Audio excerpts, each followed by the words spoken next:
आणि आता एक मोठी बातमी येते आहे। स्थानिक स्वराज्य संस्था निवडणुकांसाठीच्या हालचालींना वेग आलाय। महापालिका, नगरपालिका आणि नगरपंचायतींना प्रभाग रचना करण्याचे आदेश राज्य सरकारनं दिलेले आहेत। अ, ब आणि क वर्ग महानगरपालिकांसाठी प्रभाग रचना करण्याबाबतचे आदेश देण्यात आले।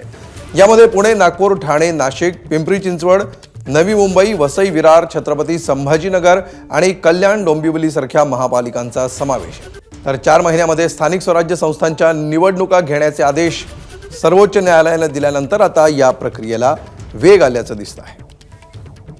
अधिक माहिती घेऊया आमचे प्रतिनिधी रजत वशिष्ठ यांच्याकडून। रजत, सरकारने हे जे आदेश दिलेले आहेत, काय महत्त्व आहे या आदेशांचं?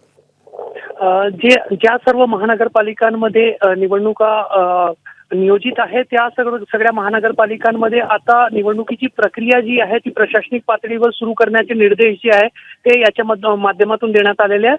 आणि सर्वात महत्त्वाचा म्हणजे प्रभागांची रचना करणे आणि त्यासाठी लोकसंख्येचे काय निकष लावायचे आहे त्या संदर्भातले एक स्पष्ट निर्देश जे आहे ते सरकारच्या वतीने देण्यात आलेले आणि त्याच्यानंतर आता पुणे असेल, नागपूर असेल, ठाणे, नाशिक, पिंपरी चिंचवड आणि जे संभाजीनगर या विविध ज्या महानगरपालिका आहेत तिथल्या प्रशासनाला त्या ठिकाणी प्रभागाची रचना करण्याची प्रक्रिया जी आहे ती सुरू करावी लागणार आहे। आणि त्यासाठी लोकसंख्या आणि भौगोलिक दृष्टिकोनातून काय निकष लावायचे आहेत त्या संदर्भातली स्पष्टता जी आहे ती सरकारच्या वतीने या आदेशातून प्रशासनाला देण्यात आली आहे। धन्यवाद रजत या सविस्तर माहितीबद्दल।